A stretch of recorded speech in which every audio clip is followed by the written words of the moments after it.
안녕하세요. 소시민입니다. 이번에 소개할 책은 인문학 작가 최 사장의 지적 대화를 위한 넓고 얕은 지식 1권, 줄여서 지대널리앗 1권입니다. 현재 지대널리앗 시리즈는 제로, 1권, 2권 이렇게 3권이 나와 있는데요. 저는 이 3권 중 1권을 가장 먼저 읽는 것을 추천드립니다. 서점에는 3권을 하나로 합친 합본도 나와 있습니다. 인문학 초심자께서는 합본을 사지 마시고 낱권으로 1권을 먼저 사서 읽기를 추천드립니다. 지대널리앗 1권은 우리가 인문학을 이해하기 위한 가장 기초적인 소양을 담았다고 보면 됩니다. 역사, 경제, 정치, 사회, 윤리편을 다루고 있는데요. 저는 역사편을 중점적으로 살펴보겠습니다.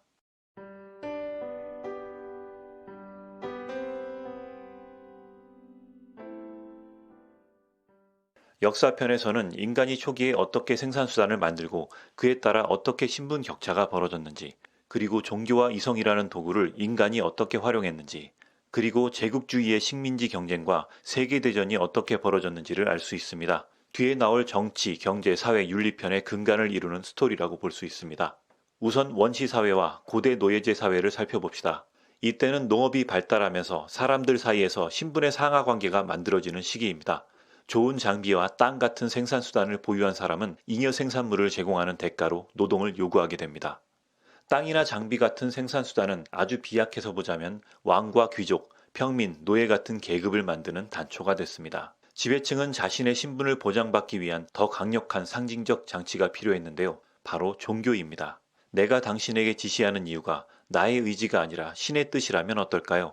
인간이 인간을 거부할 수는 있어도 신을 거부할 수는 없겠죠. 그래서 당시 왕들은 신으로부터 권위를 부여받았다고 주장하기 시작했습니다. 왕권 신수설이라는 얘기를 익히 들어보셨을 텐데요. 이렇게 해서 중세의 고귀한 왕들은 그럭저럭 아주 편하게 다스릴 수 있었습니다. 그런데 중세 후기가 되자 이 종교라는 무기도 유통기한이 다가오고 있었습니다. 재산을 끌어모은 부자들이 점점 많아졌기 때문인데요. 경제가 발전하면 결국 생산자와 유통업자의 힘이 세집니다. 그러다 보니 전통적인 권력자가 아니라 장사를 통해서 부를 축적한 사람들이 세력을 형성하게 됩니다. 바로 대형 상인들의 출현이죠. 요즘으로 치자면 삼성, 현대차, CJ 같은 대기업들이 생겨난 셈입니다. 대형 상인들은 왕의 터치를 받고 싶어 하지 않았습니다. 그래서 왕이 신을 들먹이니까 슬슬 짜증이 나기 시작했죠. 뭔가 반항하기 힘들면서도 억울하다는 그 느낌적인 느낌이 있었던 것입니다.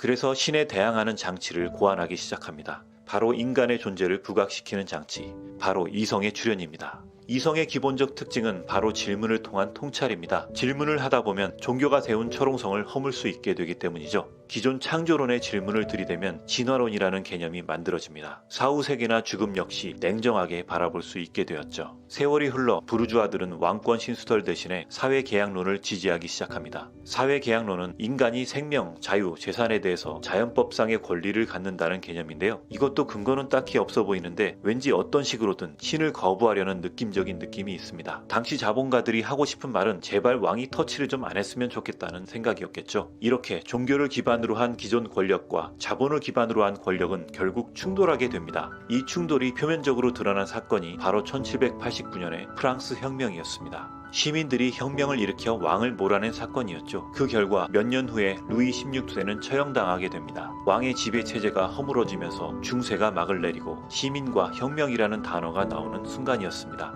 결국 돈이 강해지면서 종교의 힘을 몰아냈다고도 볼 수 있겠습니다. 근대로 가면 드디어 자본주의라는 개념이 구체화됩니다. 바로 기계와 공장, 분업을 통한 산업혁명 때문이었습니다. 공장의 출현은 두 가지 파급 효과를 가져왔습니다.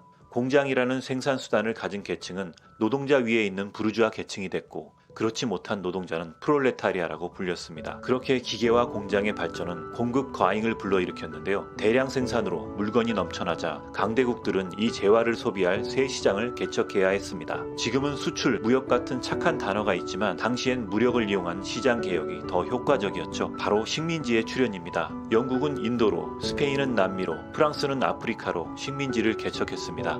이렇게 산업국가들이 식민지를 개척했던 시기를 제국주의 시대라고 불렀습니다. 이게 끝이 아니었죠. 산업화가 늦은 국가는 뒤늦게 식민지 확보가 필요했습니다. 하지만 더 이상 마땅한 식민지가 없었습니다. 바로 독일 이야기입니다. 독일은 동맹국인 오스트리아 황태자가 암살당한 사건을 계기로 러시아에 선전포고를 하면서 제1차 세계대전을 일으킵니다. 그 뒤에 경제대공황과 2차 세계대전이 일어났고 미국과 소련의 냉전시대를 거쳐 현재 시대까지 오게 됩니다. 제가 정리한 부분은 이 책의 역사 파트입니다. 이 책의 5분의 1이지만 나머지 파트 역시 이 역사 파트와 유기적으로 인과적으로 연결이 돼 있습니다. 경제 챕터에서는 자본주의와 공산주의를 주로 다루게 되고요. 사회 섹션에서는 개인주의와 전체주의를 조명합니다. 그리고 윤리 섹션은 이러한 가치 판단을 전제로 어떤 행동이 옳다고 봐야 할 것인지 하는 화두를 던집니다.